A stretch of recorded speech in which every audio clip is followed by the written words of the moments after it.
哇，我长那么大都没见过。我也没见过呀，是什么东西这么大力气，把我们的马都拖走了？君宝，你到底看见什么了？怪物啊！快走吧，师傅。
小心！弟兄们，大家不要乱，冷静一点，冷静一点。嘿，谁呀？谁呀？让我来看看。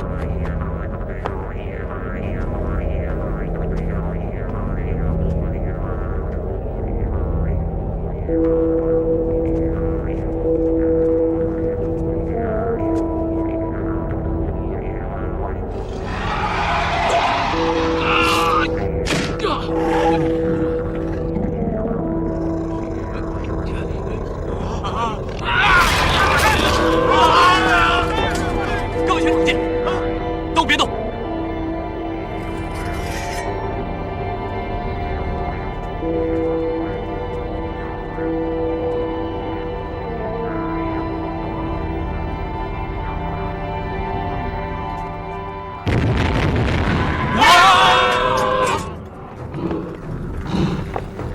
怎么回事？有妖怪啊！妖怪呀！跑哪儿去了？是妖怪啊！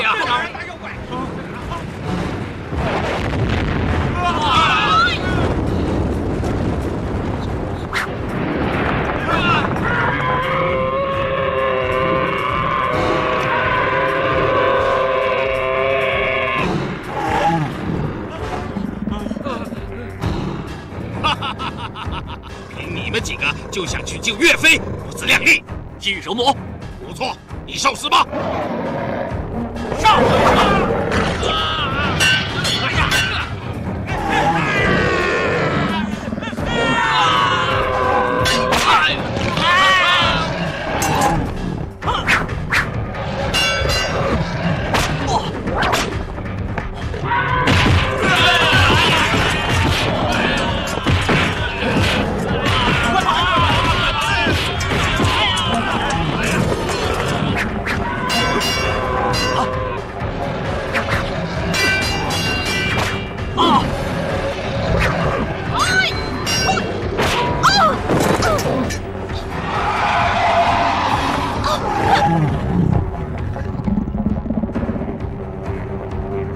不许伤害他！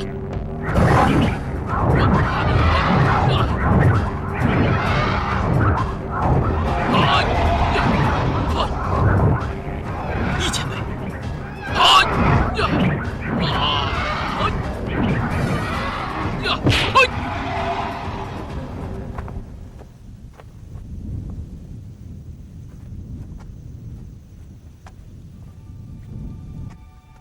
易前辈，为什么你？嫣然，没想到我还能见到你。前辈，你认错人了吧？在下秦思荣。什么思荣？你是嫣然吧？我是易天行啊！我每天朝思暮想的都在想你啊！你怎么把我忘了呢？对不起，此地不宜久留，我们还是先离开这里吧。没错，我们这就走。嫣然，要不要一起啊，前辈？不要打扰前辈。他可能是不好意思吧，不然旁边就是他的男朋友，他不敢认我。没关系，我一定把他追回来。嫣然，我来了。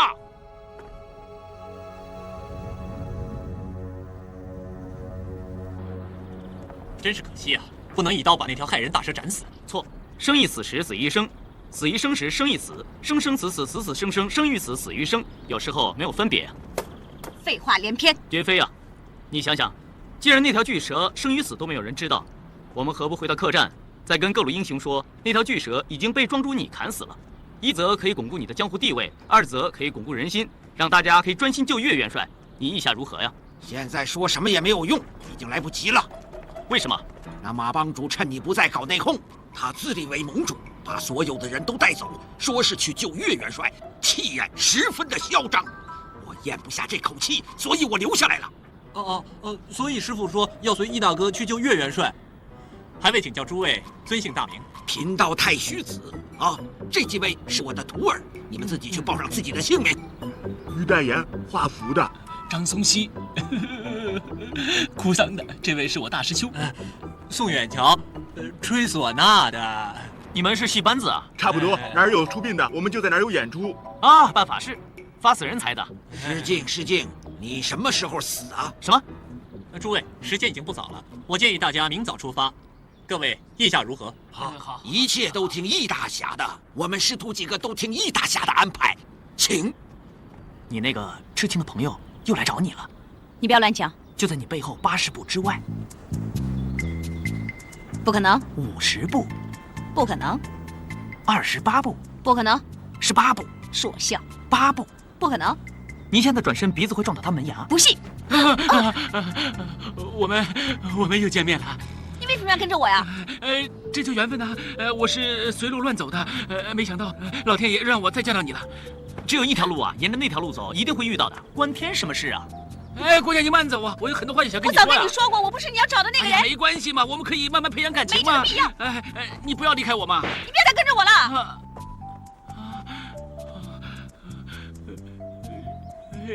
吃得苦中苦，方为人上人。我流着泪中泪，全为我心上人呐。我要卷土重来，再接再厉。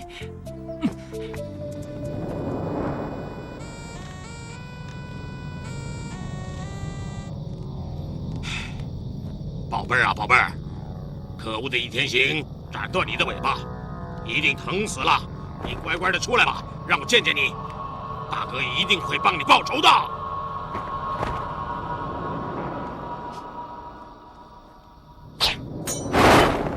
谁？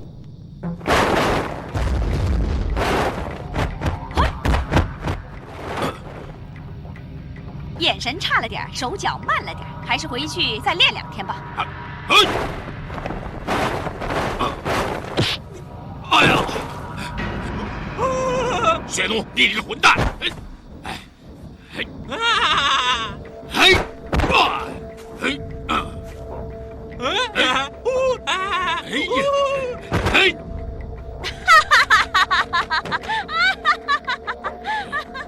蛇毒没有化掉你的脚吗？区区蛇毒，能奈我何？我早就吃了解药了。你们打伤了我的宝贝儿，这笔账怎么算呢？都是你多管闲事，要不是你，我早就打败易劲风，夺取盟主之位了。谁要你自作聪明，放出那条大蛇来乱舞，坏了我的大事。哼，凭你一个小姑娘，可以赢冥界山中的少庄主？呸！如果不是你碍手碍脚，我的宝贝儿早就将易劲风吞掉了。技不如人，还这么大口气，岂有此理！找死！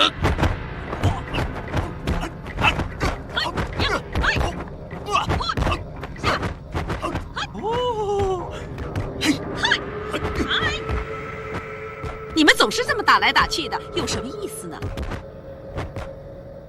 只有把剑刺到对方的心窝里，那才叫痛快呢。你们不要停，继续打，不用理我，我只是来凑热闹的而已。打吧，继续打。哈哈，西域4魔来了3魔，我倒是不介意以1敌3，来吧。你这种美人儿，我爱还来不及呢，怎么舍得打你呢？嗨！凑热闹又怎么可以没有我的份？我来也。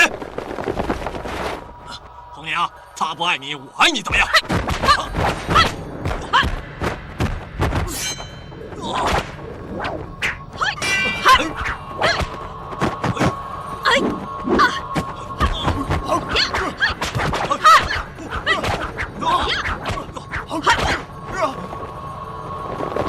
简直是胡闹！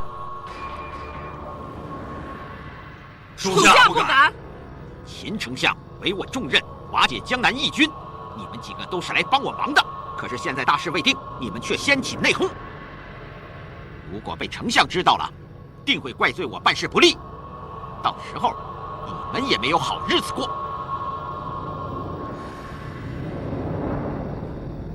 思荣，你混进义军里面，打探到什么消息了吗？义军之中，大部分人已经走散，其余的都是些不成气候的。那些所谓的义军，表面上是忠肝义胆，实际上是一些贪生怕死之辈，不用我亲自出手，已经不战而溃。我有一件事不明白。什么事情？我在义军中听说，岳飞是个忠义之士，他率军攻打金人，是为了恢复宋氏江山。那干爹为什么还要阻止他呢？这天下间的事，不能只听人家道听途说，也不能只看表面。岳飞他的确立过不少战功，可是他不单单是为了我们大宋，他包藏祸心，拥兵自重。他借着攻打金人的名义，想壮大自己的岳家军，实际上他想谋反，想自己做皇帝。可是，没有可是，你的任务是完成丞相下的命令，其他的就不要多问了。思荣，你先回到明剑山庄，继续跟踪易继风的下落。这个臭小子是我的心腹大患。是。3魔听命。是。我会带领黑煞死士，到时候偷袭岳家军，你们兵分2路，我们就杀他个片甲不留，让岳飞死在金人的手里，身败名裂。人家死的表情，我是最爱看的。我要大开杀戒。一见血我就开心。秦姑娘，秦姑娘，秦姑娘，秦姑娘。传说中夜半3更的时候，对着月亮唉声叹气，会变成狼人的。别这样，前辈。唉，还叹气，干嘛？还为了那个泼辣妹啊？算了吧，前辈，你又帅，武功又高强，你说句话，大把姑娘一拥而上，何必为了那个秦姑娘要死不活的呢？你知道什么？武功再强，不过是用来防身的身外之物嘛。人生在世，最重要的是一个情字。哦，我说你到底懂不懂啊？懂了，你先放手再说好不好啊？不好意思啊，小兄弟，我也只有你能够听我说心事了。你叫我君宝就行了，前辈。君宝？君宝，你知道吗？秦姑娘实在是太像我深爱的女人了，他们2个真是太像了，太像了。那你以前那个爱人有没有她那么难搞啊？她简直啊，就是嫣然的在世啊！我认为她根本就是上天的安排，让我跟她再续前缘，一定是这个样子。是了，我要去向她表白，我要她知道我有多么的思念她。不好啊！为什么？第一，现在什么时候了？她应该正在睡觉。第二呢，人家正在睡觉，你把人家吵醒，那股下床气，你受不受得了啊？她发起脾气来可不是开玩笑的。第三，女人睡觉的时候，你看见她那个样子，你是受不了的。不要破坏她在你心目中的美好形象，是不是啊？你说的也有道理啊。我觉得跟你相识这么少，可是交浅言深，不如今晚我们彻夜长谈吧。我破例告诉你一个人，我当年跟嫣然的爱情故事，怎么样？不用了吧？不行，你一定要听，听了你会感动落泪的。好啊，听也行，不过有个条件。什么？你要教我一招。嗨，那有什么难的？哼！如果有人拿着一把剑对着我，而且刺向我的时候，那我要如何招架呀？你呀，要刺我才知道啊。那我真的刺过去了，前辈。来呀！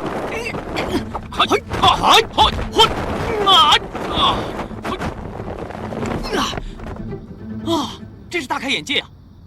前辈，这招叫什么名堂？飞沙风中转。前辈，我没有说错吧？哈哈哈！识货，识货，说得很准呐。这是明剑山庄天剑18式中的其中一式。前辈，是否曾在明剑山庄学过艺？易云是你什么人？他是我爷爷。爷爷。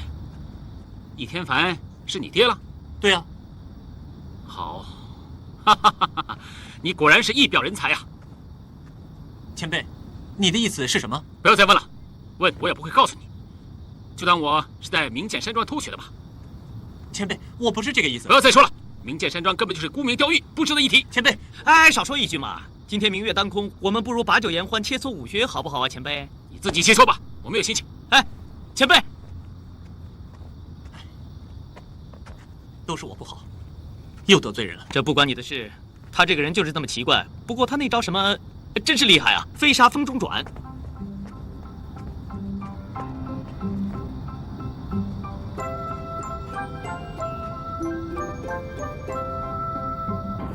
好舒服啊，真的好舒服啊，好清新，真的好清新呀，好烦呐！真的好烦呐！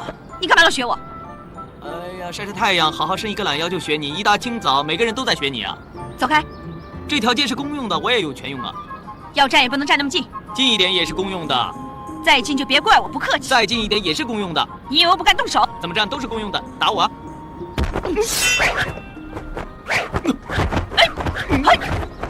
飞沙风中转。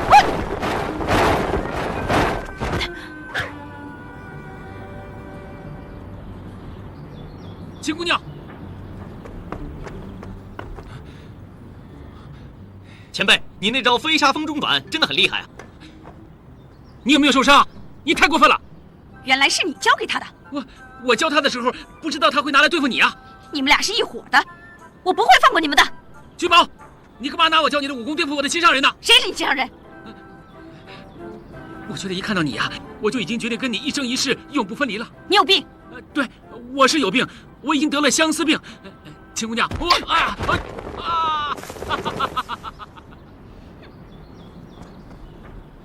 前辈，秦姑娘是出发的时候了。师傅，师傅，马老大的大队人马已经去救岳元帅。前辈，不如你也来助我们一臂之力。哎，我只对秦姑娘有兴趣，其他的我一概不管。秦姑娘去哪里，我就去哪里。哎呀，人多不一定好办事，只要我们大家齐心协力就对了。对，我们只能尽力而为了。好，出发，走。飞沙风中转。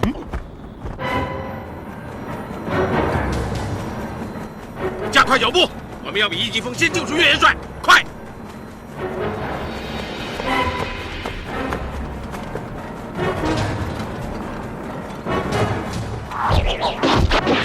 有埋伏！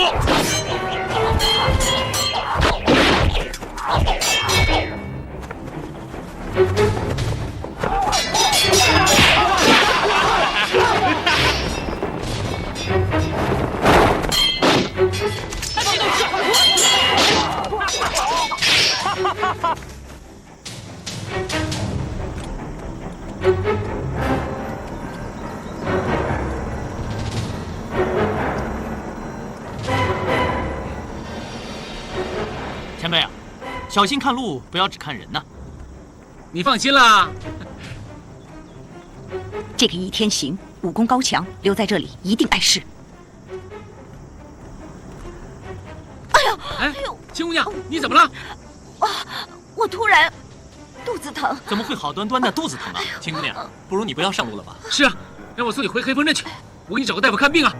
你们大家都不要跟着我了，我带姑娘回去休息。我们走吧。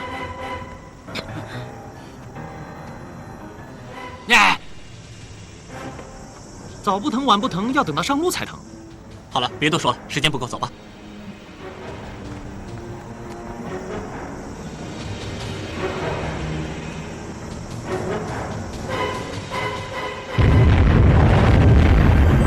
有埋伏，你去救岳元帅，这里有我。走。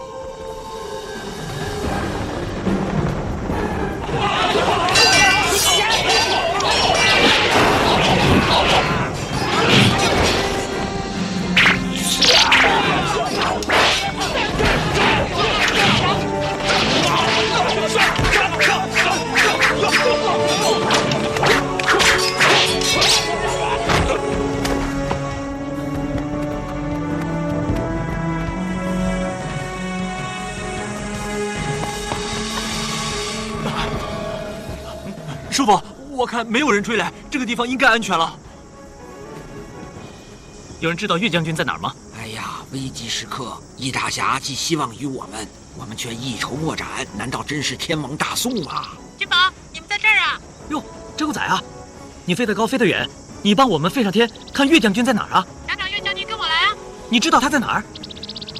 大家跟我走。哎，你知不知道岳将军在哪里啊？我不知道，不过我的小鸟知道啊。不是吧？我们居然相信一只小鸟啊！太天方夜谭了吧？我警告你，那只不是小鸟，它是我的朋友。有的时候啊，花鸟鱼草也会有灵性的，姑且一试吧。还是前辈识货，走吧。我们果然没有找错路啊！岂有此理！冲出去救岳将军，好不好啊？好，对，上！我们为什么不上啊？我们从来不做无谓的牺牲，对不对啊？对，我也不做无谓的牺牲。对，万一君宝死了，我们留着有用之身，好替他打斋超度啊！驾！大家撤！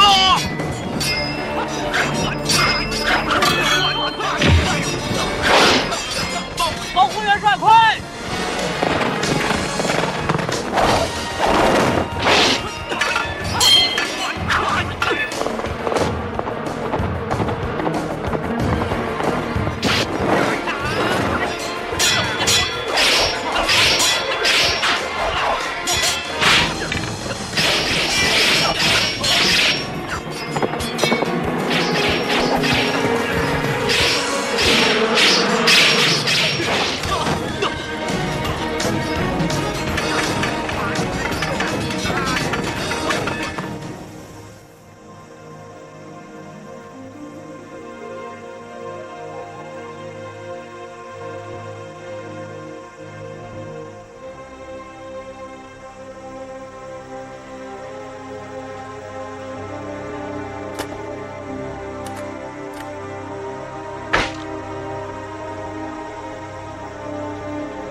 来吧，拔！岳元帅，忍着点，放心。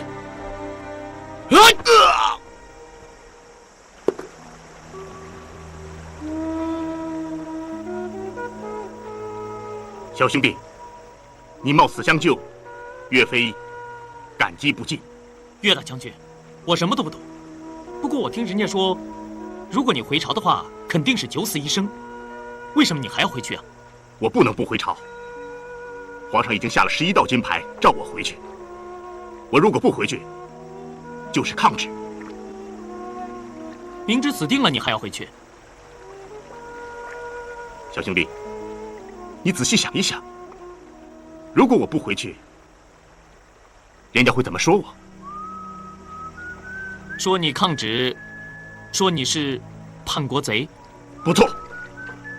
哼，我岳飞宁死，也不留给敌人这个借口。我岳飞是功臣，还叛徒，哼，后人自有公论。但是国家需要岳飞，百姓依赖岳飞，你不能回去送死啊！奉天承运，皇帝诏曰：金班12道金牌，召岳飞即刻回朝。小兄弟，在我的盔甲里面有一个包袱，你务必帮我把它交给飞龙将军。什么？飞龙将军在哪里啊？是男的还是女的？在哪儿可以找到他？我没有时间跟你解释，事关重大，这可牵涉到大宋江山的命脉，你务必要完成任务。飞龙将军只要一看见这个东西，他什么都会明白。小兄弟，啊，你务必要帮我把他送过去，不得有误啊！放箭！啊！救命啊！救命！救命啊！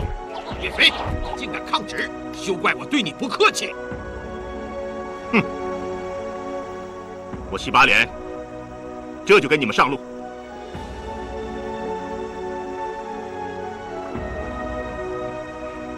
小兄弟，看见我背上的4个大字了吗？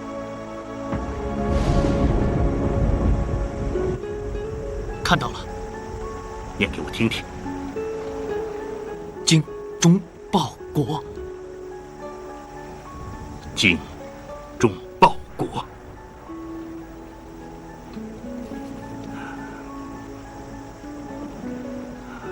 再念一遍。精忠报国。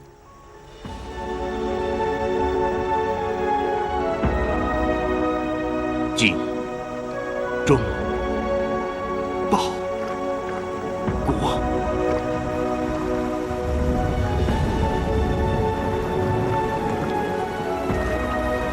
岳将军，请。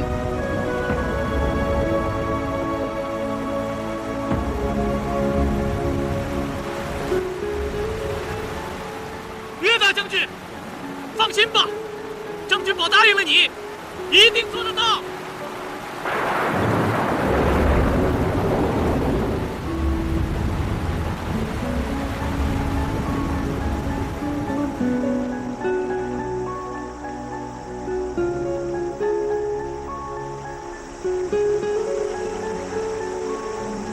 藏宝地图，不可能吧？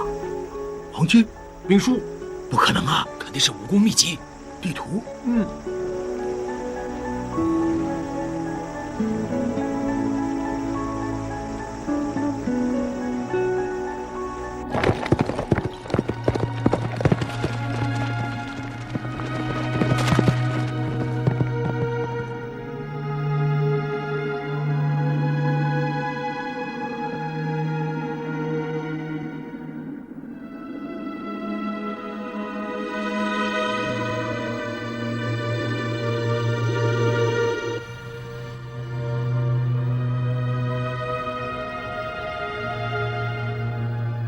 岳将军回朝，自知不活，交给庄君宝的，一定是很贵重的东西。对，说不定是什么藏宝地图，得到之后富可敌国。我看一定是武功秘籍，练到以后天下无敌。我说，应该是兵法、兵书之类的东西，因为岳将军乃用兵专家，一定是想岳家兵法流传后世。应该是宝藏，应该是武功秘籍。我说，一定是兵法，宝藏，一定是兵法。岳将军在临终前交给张君宝的遗物，你们知道那是什么东西吗？你有消息吗？不要说出去啊！那是一张藏宝图。藏宝图。当年金兵入关，抢夺了无数的金银财宝，是岳飞将军把藏宝图从金兵手中抢了回来。听到他们说宝藏在哪儿了吗？他们正在说呢，咱们去听听，那不准可以发财。你知道吗？原来岳将军留下的遗物是一张藏宝图。什么？不是兵书吗？什么？你听到的是兵书？是啊，这个消息千真万确。我听到的是藏宝图啊。可是武林人士都这么说的。我相信那是武功秘籍。不，那是藏宝图。原来岳将军的遗物是一把无坚不摧的宝剑。可是我听到的是一本兵书，是不是兵书加武功秘籍？我说是兵书加武功秘籍再加宝藏才对。不对，是兵书加武功秘籍，加宝藏才对，一定没错。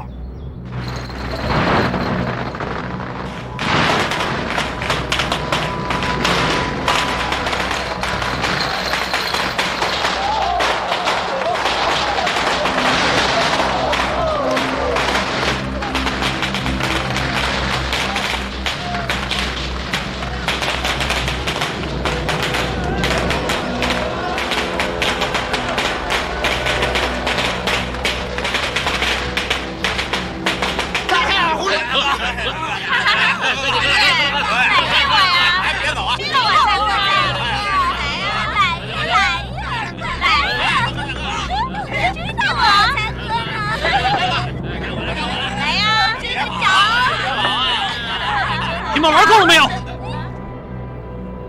岳将军才死了不多久，他是为我们大宋的百姓而死的。你们不但不为他伤悲，还在这里寻欢作乐。我今天不教训教训你们，怎么对得起岳将军的在天之灵呢？说得好！臭丫头，我们在这寻欢作乐，关你什么事？还出手伤人！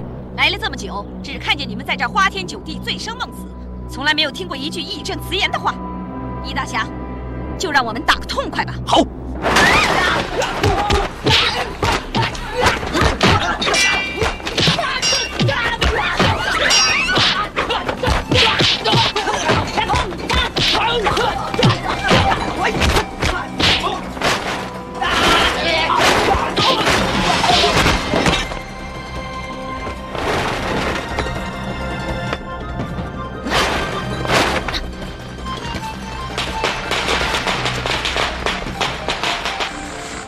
金姑娘，易大侠，我们快走。为什么？不用问了。金姑娘，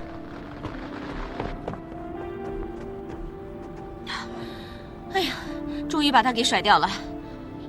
你和易前辈之间发生了什么事情？嗨，我也不知道。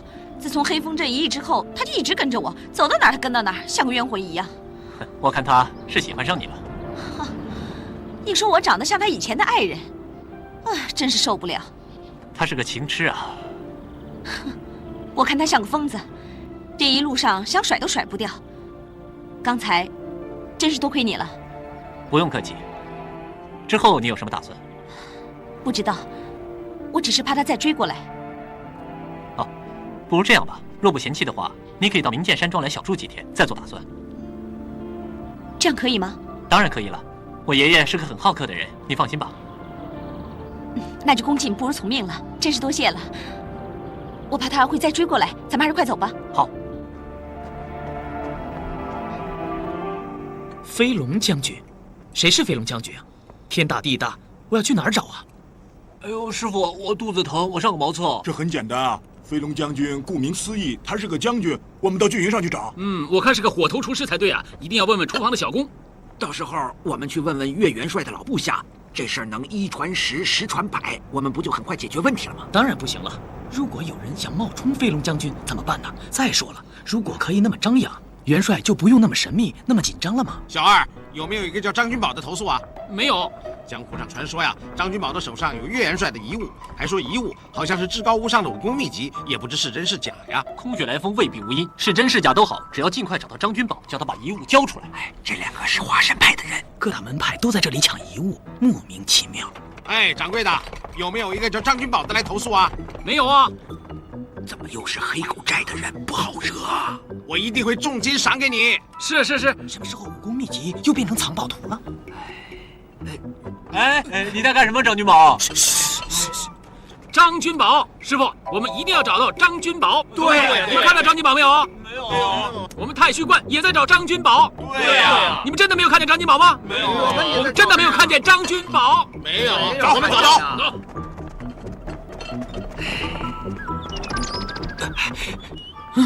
糟了，早知道我就不要那么轻易答应岳将军，现在惹得一身腥啊！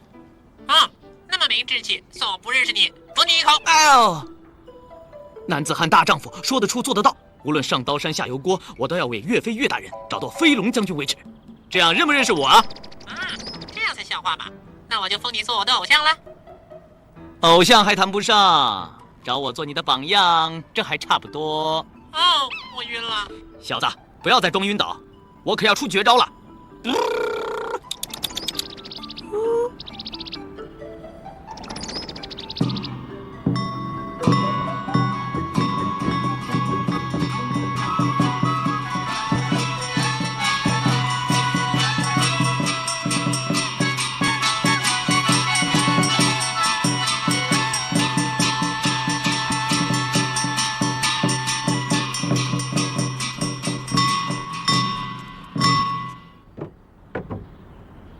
小姐，为什么要停下来？时候还早，午时没过就进门的话会不吉利的。大家先休息一下吧。做新娘还这么嫌东嫌西的。哇，1号签呐！1号签，那这么说是上上签了？是啊。那我就祝福你嫁到一个好人家喽。你怎么拿我的上上签剔牙啊？还给我！不好意思啊。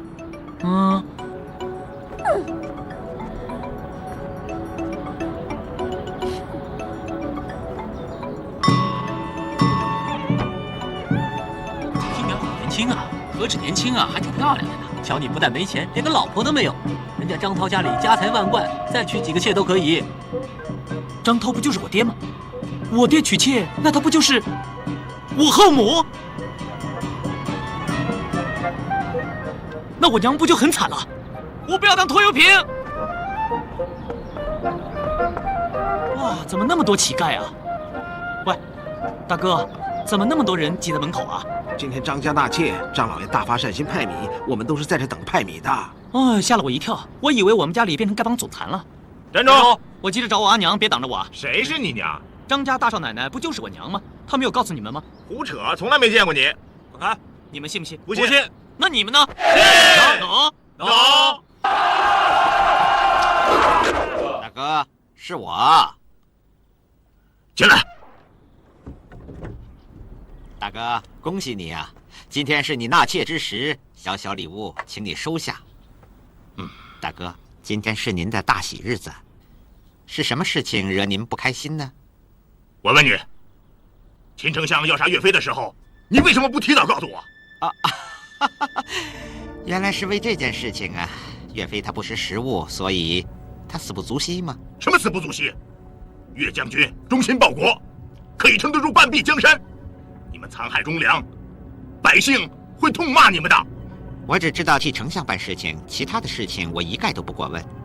废话，秦丞相对我们是有知遇之恩，可人世常情，哪能因为小恩小惠而忘了忠心报国的大义啊？我们张家虽然不是书香门第，但我们过的是清清白白的。你们这么弄下去啊，那就是千古的罪人。你要这么走的话，我这个大哥不认你这个三弟。大哥，算我做错了还不行吗？知道错了，那就得改。以后你要见到秦桧的话，一定要问他为什么要杀岳飞。好。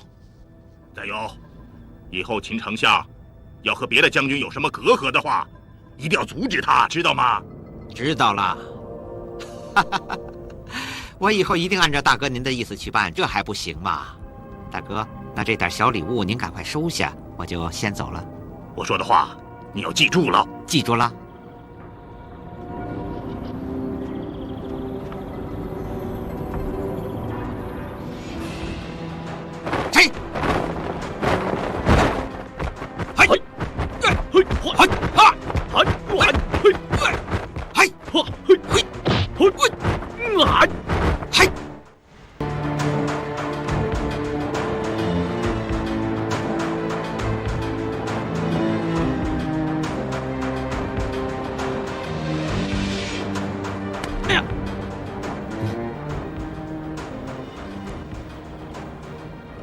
每逢扎马步就会腿软的，莫非是君宝？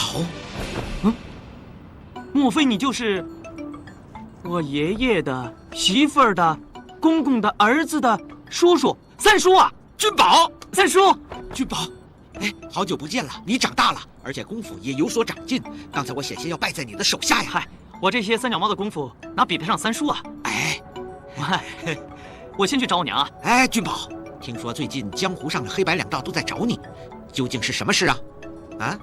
这说来话长，我先去找我娘了。哎，听说岳飞有件东西放在你那里，是真的还是假的？告诉三叔。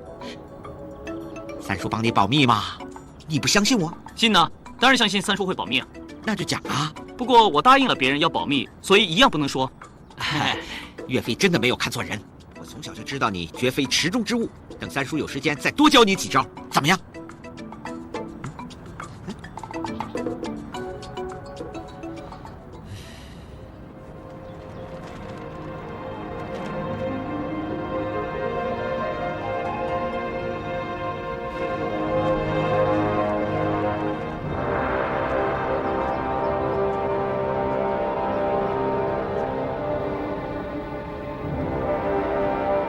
岳将军的在天之灵，如果知道明剑山庄的上上下下都在为他披麻戴孝，他一定会很感动的。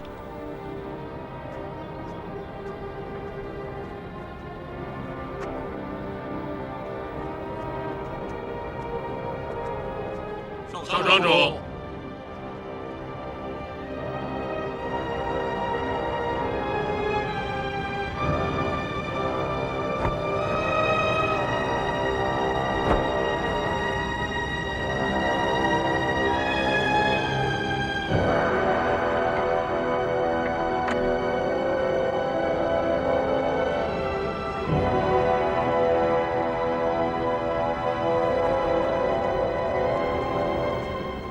爷爷，岳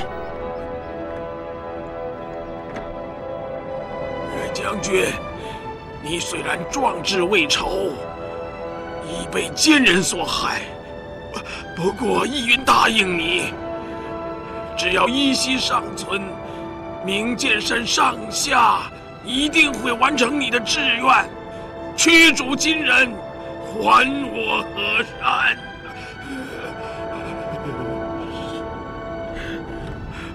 爷爷，我帮你。不用，拜祭岳将军，我不要你帮。庄主放心。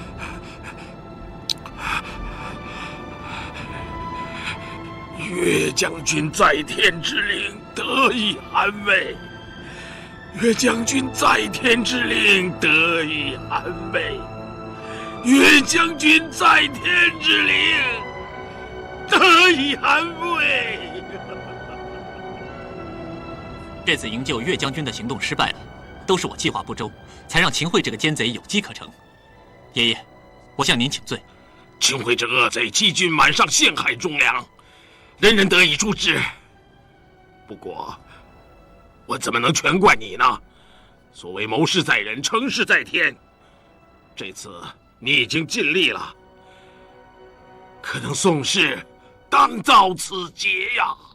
啊，老庄主不用灰心，只要抗金之心不死，我南宋军民齐心合力，其利断金，定可恢复我山河。好一句其利断金，说得好，好！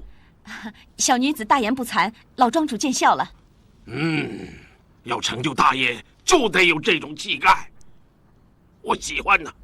秦姑娘，不妨在这里小住几天。民间山庄地协人灵，难得一见，小女子孤陋寡闻，承蒙庄主错爱，那就却之不恭了。芳儿，要好好照顾秦姑娘。好。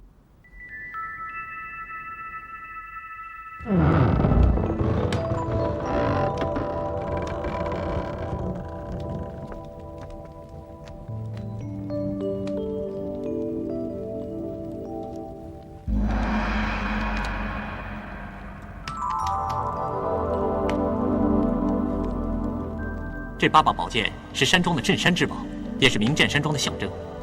早就听说明剑山庄收藏很多宝剑，今日一见，果然名不虚传。这里是山庄的禁地，是爷爷练功静思的地方，一般人是不可以进来的。哦，那我岂不是冒犯了圣地？你是山庄的贵客，怎么是冒犯呢？再说，爷爷他也不知道。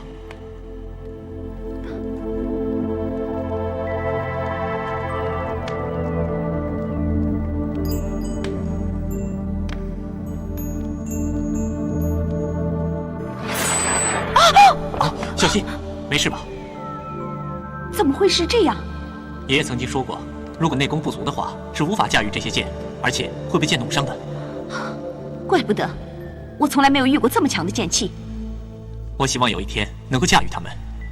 哎，对了，我带你到铸剑房去看一下，那里有更多的神兵宝甲。为什么会做这些东西？为了北伐金人，以备不时之需。爷爷，你今天忙了一天了，一定很累，还是早些休息。不累，芳儿，秦姑娘和你好像很投缘嘛。哈，爷爷，你不要误会，我和秦姑娘之间只是萍水相逢。更何况，抗金大业还未完成，我绝不会想这种儿女私情的。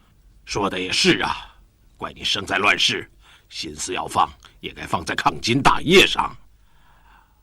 芳儿，你不会怪我把这么重的担子交给你吧？爷爷，你求我不要忘记靖康之耻，我发誓，我从没有忘记过。你这么想，我就放心了。对了，爷爷，今天我在路上遇到一个高手，他武功非凡，而且还救了我。他好像和山庄还有一丝关系。他叫什么名啊？易天行。他也姓易，会不会是……你不要再问了，以后不要再提起这个名字。可是爷爷，不许再问了。把那个请柬给我拿来。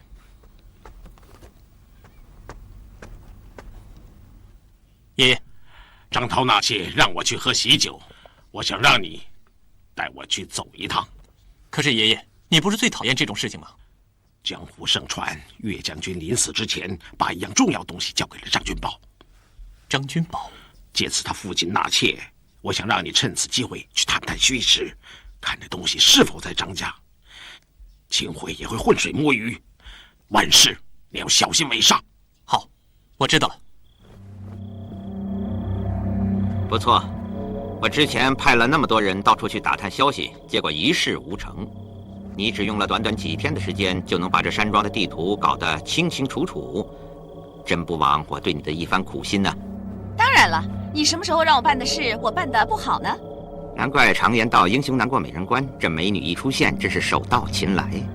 哎，可师傅，经过我的查探，山庄上下都是忠义之辈，不像干爹所讲有谋反之心啊。他们私造兵器，难道还不算有谋反之心吗？他们私造兵器是为了对付金兵的。你太天真了，那只是他们去蒙骗别人，他们实际上其实是想跟朝廷作对。这个明剑山庄，我一定要把他们铲平。有这个必要吗？你是替我办事的，你只要按照我的计划行事就行了，不是让你自己自作主张。你继续跟易地峰在一起，仔细打探他的消息，其他的事情你就不要多问了。知道了。另外，我还有一件事，听说岳飞在临死之前交了一件很重要的东西给张君宝，丞相很是心急，想知道是一件什么样的东西。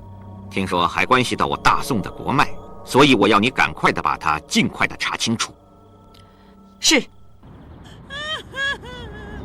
哎，这把沙哑之中带点尖锐，凄厉之中带点激情的声音，一定是我娘独特的哭声。看看谁回来了？君宝，你怎么会回来的？怎么了？看到你这个样子，好像不太欢迎我回来，不想看看你儿子啊？怎么会呀？娘想你想的心里好苦啊！真的？是不是真的有那么苦啊？有没有苦瓜那么苦啊？娘哭得这么伤心，你还跟娘开玩笑？就是知道你伤心，所以才跟你开玩笑嘛，平衡一下你的心情吗？君宝，你怎么会突然回来了啊？这要让你爹知道了，可就糟了。知道就知道啊，看娘才要紧嘛。为了见娘一面，我死也愿意啊。你真会哄人。告诉娘，到底是怎么回事啊？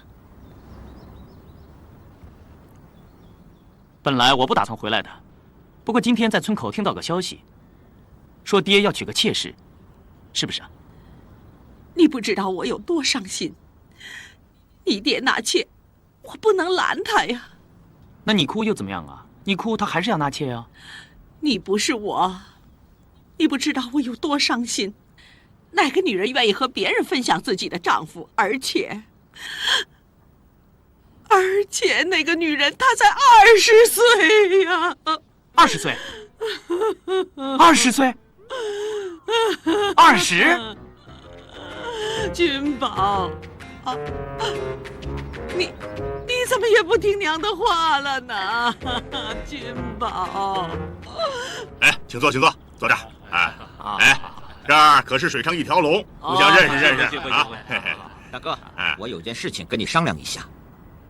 什么重要事儿？明剑山庄少庄主到，恭喜恭喜！哎呀，难得赏光，这不是使张家大院蓬荜生辉吗？恭喜恭喜！哎，张前辈，今天是你的大喜日子，小小意思不成敬意。哎，少庄主亲自光临，老夫不胜荣幸啊！来，里面请啊，里面坐。师傅，好像不是跟你很熟哎。他没看见我，走。哎，易老先生现在如何呀？前辈有期，爷爷身体健壮，今天是爷爷叫我给你送礼来的。哎，客气客气，我改日一定上明剑山庄，亲自给老庄主请安去。爷爷一定会很高兴的。哎庄主，白马帮主到。三弟，帮我招呼招呼少庄主啊！好，请。一路上辛苦了。张兄客气了，不知君宝在不在？你跟君宝很熟吗？我和君宝一见如故，交浅言深，我想和他好好聚一下。君宝能交上你这么年轻有为的少庄主，真是前世修来的。等一下我叫人把他叫来，我们先这边请。请。师傅，好像没人理我们。师傅，我们没来错地方吧？怎么能来错地方啊？来，找地方坐。好。起来，坐嘛！这不是你坐的地方，要坐也得我坐。师傅坐的地方，进去坐。哪弄来的？我自己带的嘛，我怕我们来了，人家不管我们饭吃嘛。你真是越来越聪明了啦！爹真是不像话，几十岁的人还那么风流，一定要劝诫他，要不然娘一定会哭死的。这把凄厉中夹杂点少女情怀，悲凉中带点含苞待放的哭声，莫非是？需要帮忙吗？你进门通知我一声，就已经是帮忙了。又是你，你是谁啊？小的姓张。莫非你是我老公？没错。没想到这么年轻的。跟我爹比起来，我当然年轻了。今晚跟你入洞房的不是我，是我爹。那你是我儿子？我呸！我只有一个娘而已，你顶多是我的后母啊！告诉我，为什么哭啊？一言难尽。你坐过去一点再哭好不好啊？你告诉我，你是不是被迫嫁给我爹的？不是啊。怎么会不是啊？你那么年轻，做我妹妹都嫌小，怎么会喜欢嫁给一个老人家？你不用怕，告诉我，我帮你出头，我陪你去报官，告我爹强抢民女，非法禁锢。哎，好像有点不对啊，那个可是我爹呀，怎么告啊？我命中注定会嫁给张家，我哭也不是为了这个。这样也好，我才不会那么为难啊。那你干嘛哭得像杀猪一样啊？因为我抽的以前是下签啊，我命中注定会克死丈夫。不对啊，你刚才明明抽到1号上签的。哎呀，那是为了我家猫咪，问它会不会生龙凤胎。可是我自己求的却是下签，这么年轻就要当寡妇，要守寡，我不要啊！那你可以不要嫁给我爹啊。那我就会死于非命，嫁是他死，不嫁是我死，你叫我怎么办啊？这是你的看法，我的看法就是别相信这些迷信的东西。我只知道你一定不要嫁给我爹。啊，我一定要嫁，一定不可以，一管不着。我看未必啊。少奶奶，用饭了。少奶奶，来福来喜给您送饭来了。来福来喜，开门了。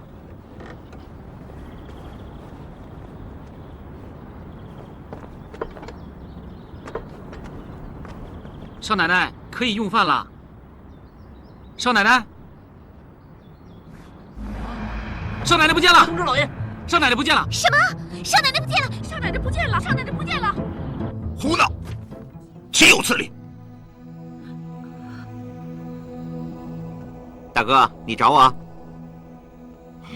道红给带走了。发生什么事了？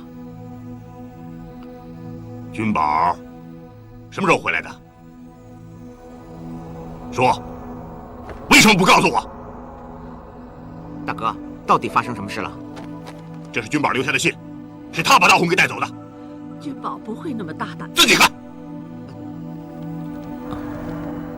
爹，不好意思，又给你添麻烦了。我这次回来抢走你的妾室，不过你可千万别误会，我这么做不是为了要报仇。我带走她基于2大原因：第一，我见那位姑娘好可怜，年纪小又不懂事，而且她根本就不愿意嫁给你，爱情是不能勉强的。第二，我想帮爹你积点阴德。我上山这么多年，或多或少都读过很多佛经，高深的佛经我说了你也不懂，但你一定听过“色即是空，空即是色”这2句话。你现在做的坏事，以后就会有报应。你想想，下辈子你投胎做女人，要你嫁给一个自己不喜欢的老头子，你会怎么想呢？我现在把她带走，就当是帮你做一件善事。等你下辈子投胎的时候，不要做畜生。你儿子我帮你做了一件好事，你一定觉得很骄傲。送他回乡下，我就回去，好好照顾娘，别再娶妾室了，这样子会很伤他的心。祝爹身体健康，寿比南山，君宝字。三弟，你说君宝回来，他为什么不见我呢？都是你的错。君宝从小被你送去道观，在那个地方没有爹娘教他，才变成这样的。你看，你又说这个，我不是早跟你讲过吗？我跟君宝的命相冲，他不离开家，对我们俩谁都不好。你就是迷信。你才迷信呢！你懂什么？我们家本来好好的，也不知道你在哪儿听人家乱说什么香客。哎呀，行，你懂什么呀？又说这一套。大哥大嫂，我看你们俩就不要再吵了。依我的意思，咱们先去把君宝找回来。现在最重要的是，我向江湖上来的人怎么交代？我想纳妾，妾没了。老爷，什么事？外面突然来了好多江湖人士，说是要找少爷的。怎么会是这样？君宝不会出什么事儿吧？啊！君宝一定在外面惹什么祸了。啊！我得去看看。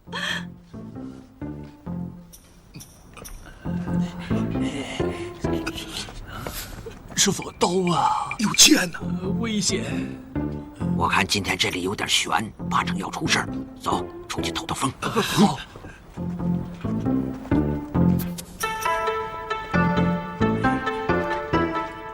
快走！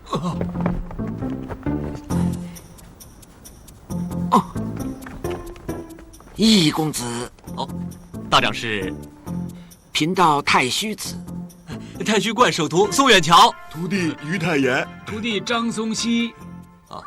对不起，我们易公子一定是贵人多忘事，我们在黑风镇有过一面之交啊。哦，幸会幸会。哎，今天这儿可真热闹，里面的人他们到底什么来路啊？我也不太清楚，不过我相信，他们绝对斗不过张氏兄弟的。哎，今天又有好戏看了。为什么？张氏兄弟名震江湖，谁人敢惹呀？这帮人敢在张涛大喜的日子找上门来挑衅，你看张家会怎么对待他？但是那个什么的来了。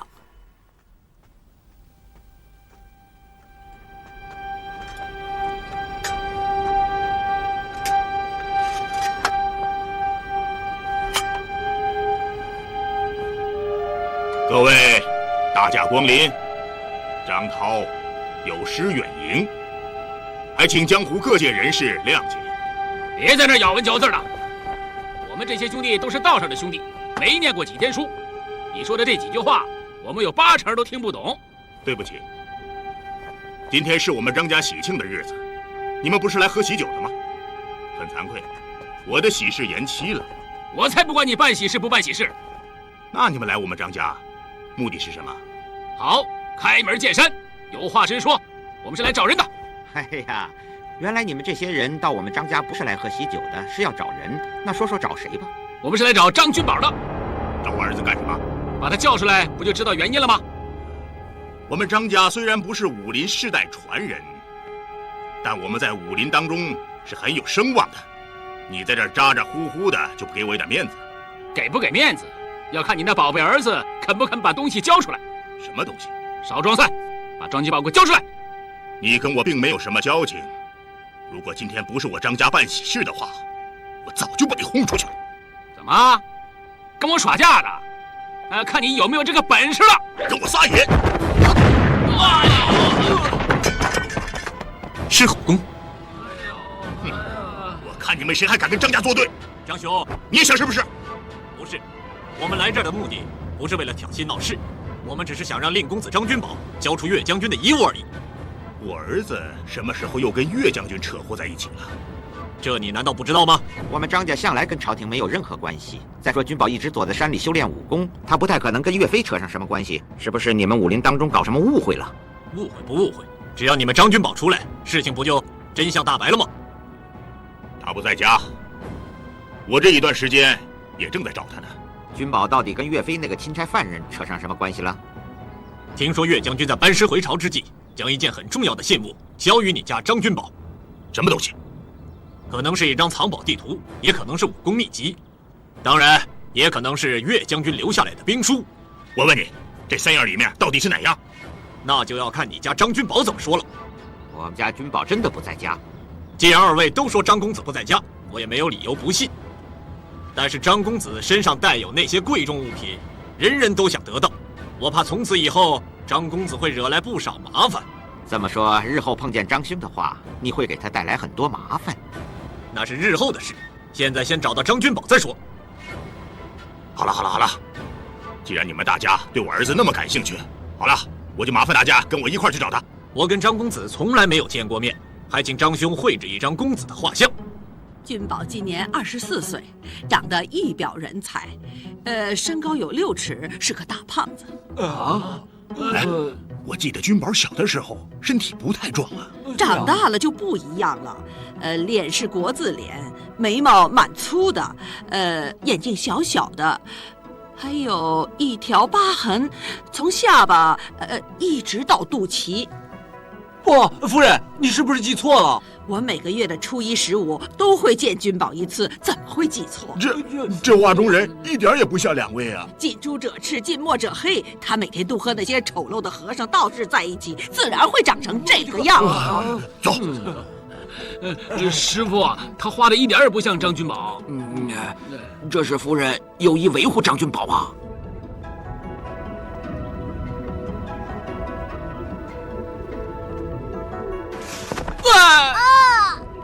不好意思啊，不好意思啊。好，应该安全了。看不出你个子小还那么重啊，是不是希望我放了你啊？行，没问题。不过正所谓有权利就有义务，有因必有果。你有要我放你的权利，你就必须遵守我放了你之后的义务，行不行啊？好，条件就是我放了你之后不准叫不准走，行不行啊？看你的样子好像有话要说。我不但猜动物说的话很厉害，我猜人心里想什么更厉害。我有没有猜错啊？说吧。我前世到底做错了什么事？你要这样对待我？我对你不好吗？我救了你啊！够了，够了，好烦呀你！长篇大论，哪来的那么多话？这个问题值得研究。多话的人呢，通常分为2种。第一种呢，没有什么学识，要不断的讲话来掩饰自己；第二种呢，就是学识太多，希望将自己知道的东西宣扬出去，让大家知道一下。小弟属于后者。救命啊！不用替我难过，我知道我这种人是最痛苦的。只有我知道别人心里在想什么，没人知道我心里在想什么。停！你不说话可不可以啊？可以啊，不过我怕你闷呢。况且人与人之间是借着说话来沟通的。我不怕闷，我不要沟通。好啊，那我什么都不讲了。你为什么要拉我出来？我问一句，你答一句。好啊。为什么？大丈夫有所为有所不为。我拉你出来的原因是因为……不要讲废话，直接讲重点。我已经很直接了。如果讲话不直接的人，应该是这么讲的。例句1。我不想知道，反正我这次是被你害死了。你这么说的意思是我做错了？错得很厉害，你把我的下半生都毁了。有那么严重吗？我早就说过，我是注定要嫁给你们张家的人。如果不嫁的话，20岁之前就会死于非命。我下个月就20岁了。迷信！我最讨厌迷信了。你跟我爹一样那么迷信。如果世界上人人都那么迷信，人人都等好运到，那什么事都不用做了，那这个社会怎么会进步？人类不就倒退了吗？停！我肚子饿了，先吃饭，行不行？行啊。那先放开我，行不行？行。其实肚子饿可以分为很多层次啊。首先接收到肚子饿这个讯号的不是胃，是个鸡。哎，不是胃，是个鸡；不是胃，是个鸡；不是胃，是个鸡。你等等啊，大骗子！小姐啊，我真的忍不住了，就算得罪你，我都要说一些话。说吧。第一呢，你的食相真的相当之难看。所谓有之内行之外，从你的吃相可以看得出来啊，你的内心真的是还好而已。第二呢，正所谓男儿口大吃四方，女儿口大吃穷郎。阁下的嘴虽然不是很大，但是很会吃。小弟口袋虽然不是没钱，但是你再这样吃下去，小弟会死得很快。知不知道我为什么会这样？我很想知道啊。2个原因：第一，我肚子太饿，所以没有办法顾仪态。这个理由可以接受啊。第二，这里全都是素菜，我不吃饱，不快点吃，不多吃点的话，很快就会饿的。你这样说就不对了。吃素是绝对不会吃不饱的。你担心吃不饱的话，就多吃点豆类的素菜，就一定会饱的。再者，就小弟多年吃素的经验，吃素不单指养颜护肤、去死皮、防痘痘，而且众生平等。杀生是罪大恶极的因果循环。今生爱吃猪肉，下一世就做猪了；今世爱吃牛肉，下世就做牛百叶、牛魔王、牛肉干。够了，我不吃肉了，好了吗？救人一命胜造7级浮屠。我今天不单救了你一命，还救了不少将会死在你肚子里的畜生啊！真是一场造化，善哉善哉啊！遇到你真是一场造化，怎么会被我遇到你这么烦的人呢？哎，你这么说又不对了，这叫做姻缘。谁跟你有姻缘啊？你这么说又不对了，我知道你误会了。我所说的姻缘，并非你所说的姻缘。你所说的姻缘的缘呢，是绞丝边的缘，而我所说的缘呢，也是绞丝边的缘。不过我所说的姻缘的姻呢，是没有女字边的，而你所说的姻字是有女字旁的，是因果的因。可是我们前辈子是相遇过的，所以今世你欠了我的，或者是我欠了你的，我们又得相遇，继续这段姻缘。孽缘呐，真是孽缘呐！怎么敢跟自己老爹的小妾私奔呐？抓了这个人得进猪笼。二位兄台，这样说又不对了。有什么不对啊？奸夫淫妇难道不应该受罚吗？绝对应该。不过现在大宋是法治社会，捉拿奸夫淫妇应该交给官府处理才对啊。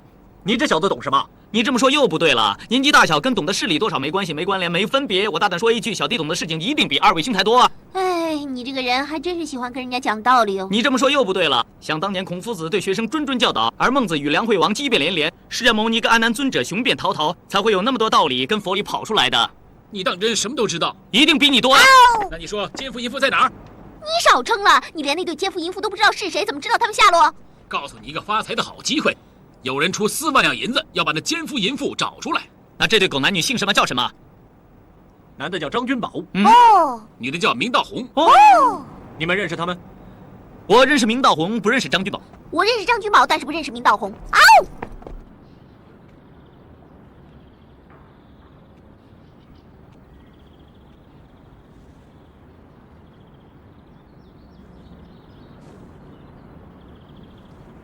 大哥，见过丞相了？我见过他了。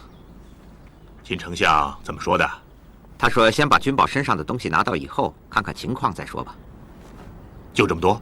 就这么多。他没有说因为什么要杀岳将军。丞相那么做自然有他自己的道理嘛。唉，就这么着把岳将军给杀了，真是有点可惜啊。现在军中没有几个能打胜仗的将军了。怎么了，大哥？你觉得丞相做错了吗？我觉得这件事儿做得有点过，你不这么认为吗？我没想那么多，我觉得我也没必要想那么多。算了，大哥，你这么做不太好吧？如果被丞相知道了，会觉得你对他不忠实啊。在这儿说话，不就是我们两个人吗？如果丞相要是知道的话，也是你说的，但你会说吗？我当然不会了。好了，明天还要去找君宝，你也回去好好准备准备啊。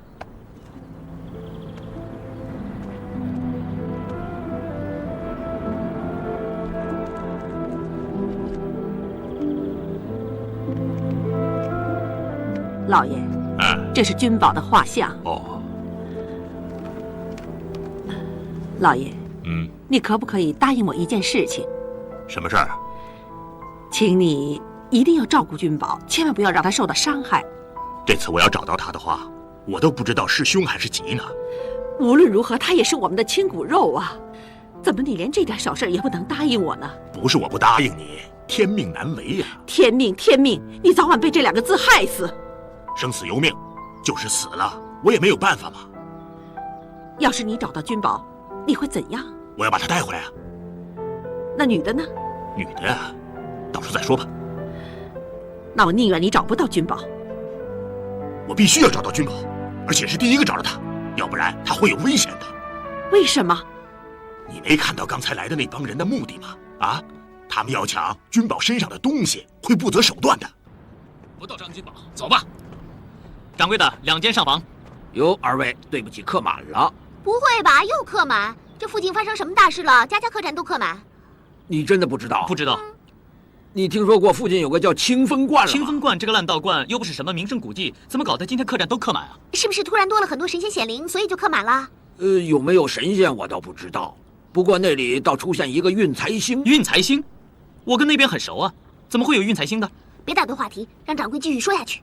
你们有没有听说过一个叫张君宝的人？又关他的事啊？他就住在清风观。我知道。小兄弟消息还挺灵通啊。当然了，他就……先说张君宝，他怎么样？岳元帅临死之前见过的人就是他。那又怎么样？听说岳元帅临死之前把一个信物交给了张君宝，是一个藏宝图。藏宝图？错，不是藏宝图，是武功秘籍，练成了之后就可以天下无敌。错，那是一部兵书。岳元帅之所以用兵如神，全靠这本上古轩辕皇帝传下来的兵书。这本书施展开来，可以战无不胜，攻无不克。错，是藏宝图，是岳元帅从北方带来的徽宗皇帝传下来的皇室宝藏。错，是兵书。错，是秘籍。错，是宝藏。等一下，是不是这样？这里附近呢是清风观，清风观里住着张君宝，张君宝的手里呢有着岳元帅的信物，岳元帅的信物呢人想得到，人想得到就一起来就客满了。对。哎，那你们有没有去过他家找过他呀？去啊，他不在，可是他爹张涛可了不得啊。不过等我找到那本武功秘籍，我就再也不怕他了。错，是藏宝图。错，是兵书。错，是秘籍。错，错，错，错，错，错，错，错，我说我错。错，是藏宝图。我们干嘛走得这么着急呀？我们不快点走，难道要他们认出我们再走啊？每个人吐一口口水都淹死我们了。在客栈里面，那些人说的是真话吗？哪句啊？哪句是真话，哪句是假话？除了岳飞有交一样东西给我之外，其他全都是假的。岳大人交给你什么？多事啊！笑什么你？我好开心啊！这次终于和我没关系了，抓的人是你，不是我。你这么想就错了。正所谓唇亡齿寒。我们现在搭同一辆车，我要是出事，你也不会好过的。不会啊，我跟你回家去。你现在已经是奸夫淫妇其中一个了，你跟我回家，你猜会有什么后果啊？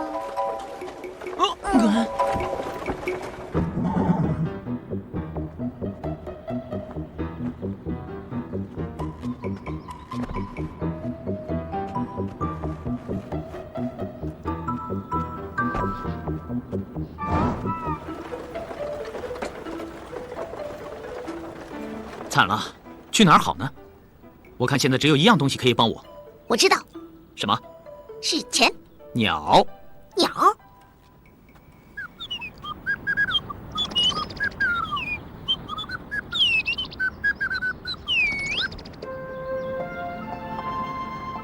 鹧鸪仔，金宝，找我干什么？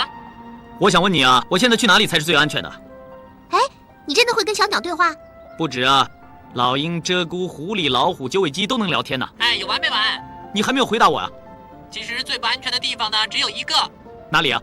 清风观。哦，行，去清风观。喂，我是说最不安全的地方。最不安全的地方就是最安全的地方。有空请你喝茶。交出来！出来！哎呀，把张金宝交出来！张金宝不在呀！把他交出来！不行，把他交出来！快交出来！交出来！交出来！交出来！君宝他不在呀！把张金宝交出来！交出来！交出来！我跟你们刚才说了，他不在呀！君宝真的不在，没有骗大家。为什么要躲在这里面啊？不想被人看到就躲起来嘛，不然再躲都不够死吗？那你刚才又说最危险的地方是最安全的。你出声就最不安全，你不出声就最安全，你再出那么大声就最不安全。捂着嘴巴，快点！哦，捂着自己的嘴巴。过来！把张金宝交出来！哎，烦死人了！哎，师傅，哎，君宝，为什么外面那么多人啊？这要问你才对啊，他们都是来找你的。这2天我跟殷氏已经见了上千人了。哎，君宝，这位是我娘啊。你娘这么年轻，保养这么好啊？她不是我亲生的。说了你也不明白，过一阵子再给你解释啊。君宝，你回来干嘛？本来我是想住一晚上，现在看来不太方便。千万不要啊！那帮人凶神恶煞，他们是想把你身上藏的东西抢走。你又知道？整个江湖都知道你身负岳元帅的遗物。师傅，真是连累你了。别说连累，师傅以你为荣。岳元帅何等人物，敢把这么重要的任务交给你，你一定要好好的完成任务，不要辜负岳元帅的重托呀！我知道了，所以我更加不能留在师傅身边照顾你啊。哎，师傅还年轻啊！你还年轻？你娘那么年轻，师傅怎么能不年轻呢？是。不要说这些了，快点走吧！来，别说了，快点走吧啊！帮我照顾小师傅啊！没问题，帮我照顾好你娘。没问题。为什么要帮他照顾我？你以为我希望照顾你啊？委屈一下吧，大小姐，这张床呢就是你的，这一张床呢就是我的。我们真的要在这儿睡一晚吗？你可以选择不睡嘛，不过入夜之后，蛇虫鼠蚁、豺狼猛兽纷纷出动，你想想吧。你知不知道充足的睡眠对一个女人来说是非常重要的？睡好一点，多喝点水，均衡的饮食习惯，少肉多菜，这样就包你美呆了。你还要嫁人的嘛，是不是啊？不会的，我命中注定就是要嫁给张家的人，只有嫁给张家的人，我才能够平安无事的过下半生。都是你不好了，把我的命运改变了。我爹年纪大，所以固执。你年纪那么轻，那么迷信，那我问你啊，你喜不喜欢我爹啊？不喜欢。不喜欢你又要嫁，别说是命中注定，你可以选择不嫁的。你说你一定要姓张，这个世界就只有我爹一个姓张的吗？还有你哦。这不就对了吗？难不成你要嫁给我吗？话不是这么说的，结婚要两情相悦，你知不知道什么叫做爱情啊？那你告诉我。知道的话，我早就告诉你了。不过我看过很多书，书上呢都没说什么。不过师傅说过，我师傅说呢，只要长大一点，你就自然会知道了。那等于没讲啊。所以我到现在都没有什么眉目。你呢？我睡觉了。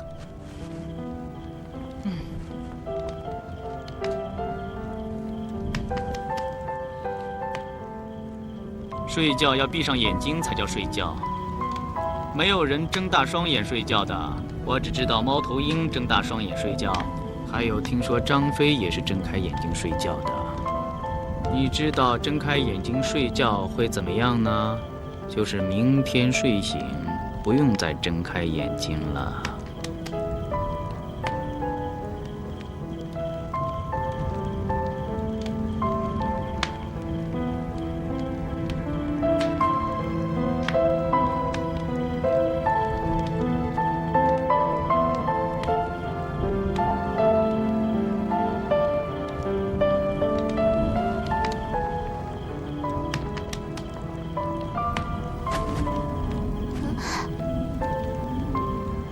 干嘛呀？我想我喜欢你。不可以啊。为什么不可以？你不是说要嫁给一个姓张的吗？我不就是姓张的？可是我和你爹已经有婚约了。还没拜堂，不算夫妻。来，抛开世俗的束缚。好吧，反正我也挺喜欢你的。